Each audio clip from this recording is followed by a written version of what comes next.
বাগদায় তৃণমূল পঞ্চায়েত সদস্য সহ একাধিক ব্যক্তিকে মারধরের অভিযোগ কেন্দ্রীয় বাহিনীর বিরুদ্ধে।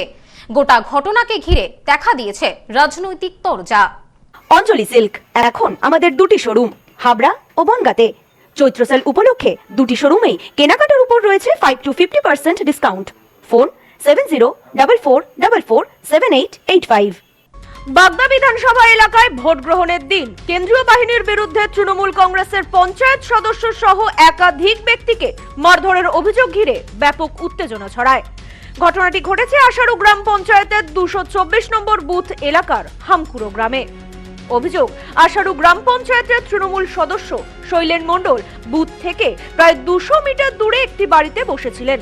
সেই সময় কেন্দ্রীয় বাহিনীর জওয়ানরা সেখানে পৌঁছে স্থানীয় তৃণমূল কর্মী শান্তনু মণ্ডল সহ মোট 4 জনকে বেধড়ক মারধর করেন বলে অভিযোগ ওঠে। ঘটনায় এলাকায় চাঞ্চল্যের সৃষ্টি হয় এবং স্থানীয় বাসিন্দাদের মধ্যে ক্ষোভ ছড়িয়ে পড়ে। স্থানীয় সূত্রে জানা যায়, ভোটকে কেন্দ্র করে এলাকায় আগের থেকেই কিছুটা উত্তেজনা তৈরি হয়েছিল। সেই পরিস্থিতির মধ্যেই এই ঘটনাটি ঘটে বলে দাবি বাসিন্দাদের। অভিযোগ, জওয়ানরা বাড়ির ভেতরে ঢুকে তৃণমূল কর্মীদের লক্ষ্য করে হামলা চালান। এমনকি কয়েকজন মহিলাকেও মারধর করা হয় বলে দাবি উঠেছে।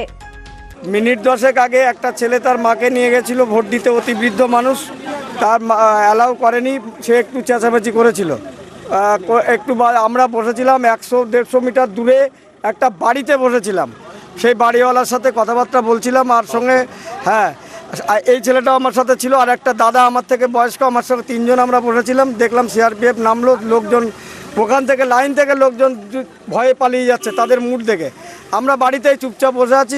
যাওয়ার পরেই বলছে, কেন জানি না, আমাকে ধরে বলছে একটা লিডার আছে, মারতে শুরু করলো। আমি বললাম, আমি তো এখান থেকে উঠিনি আর কোনো কথাবার্তা বলছি না, আমরা এমনি পারিবারিক কথাবার্তা বলছি। মারধর শুরু করলো, আমার চোখে চড় মারলো, মাথায় টাথায় ঘুষি চড় মারলো, হাতে মারলো, এই আঙুলটা আমি নড়াতে পারছি না। ঘটনার খবর পেয়ে দ্রুত ঘটনাস্থলে পৌঁছান বনগাঁ লোকসভা কেন্দ্রের তৃণমূল সাংসদ মমতা ঠাকুর। তিনি আহতদের সঙ্গে কথা বলেন এবং পরিস্থিতির পর্যালোচনা করেন। হঠাৎ করে সিআরপিএফ এর জওয়ানরা তার কিছুক্ষণ আগে শান্তনু ঠাকুর এখান থেকে ঘুরে যায় সাংসদ, তার কিছুক্ষণ বাদে 10 মিনিটের মধ্যেই অতর্কিত হামলা চালায় কেন্দ্রীয় বাহিনী। মানে 5 মিনিট কি 10 মিনিট এরকমই হবে। মানে আমরা মনে করছি এটা সম্পূর্ণভাবে আমাদের এখান থেকে 35 বছর ক্ষমতায় রয়েছে আমাদের এই পাট্টায় বুথটা। 400 থেকে মুসলিম পাড়া 400 থেকে 500 ভোটে আমাদের এখান থেকে প্রতি বছরই, মানে প্রত্যেক পঞ্চায়েত ভোটে হোক আর বিধানসভা ভোটে হোক, আমাদের এখান থেকে লিড হয়। সেটা ওদের কাছে মানে ভালো লাগেনি শান্তনু ঠাকুরের কাছে।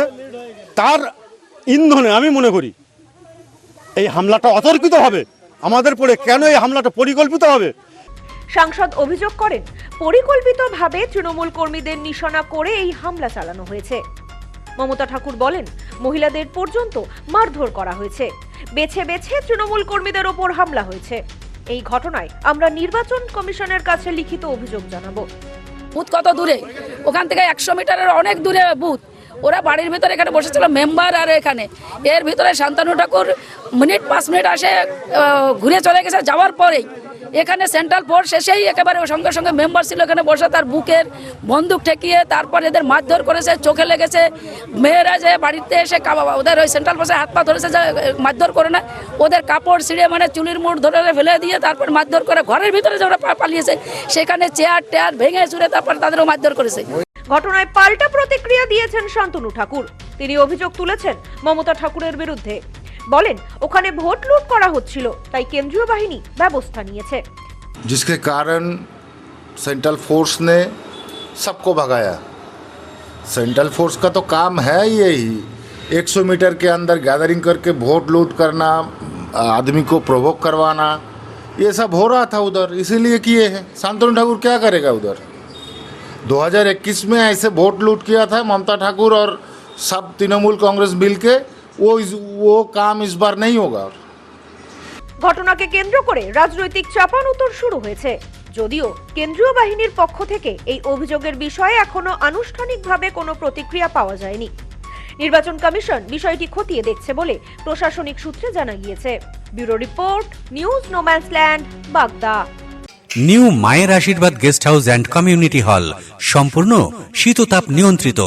পাবেন অত্যাধুনিক এবং আন্তরিক পরিষেবা, যেখানে রয়েছে একসাথে 250 জনের অনুষ্ঠানের জায়গা, প্রশস্ত এরিয়া, 3টি রাস্তা সহ পার্কিং এর সুব্যবস্থা, অতিথিদের থাকবার জন্য পৃথক ঘরের ব্যবস্থা। বিয়ে সহ যে কোনো অনুষ্ঠানের বুকিং শুরু হয়ে গেছে। এখন বুকিং এর উপর রয়েছে 5% ডিসকাউন্ট। নিউ মায়ের আশীর্বাদ guest house and community hall, বাটামোড়, town মার্কেটের পিছনে। ফোন 9932389693 এবং 9153032873। আপনার আভিজাত্য নিউ মায়ের আশীর্বাদ guest house and community hall.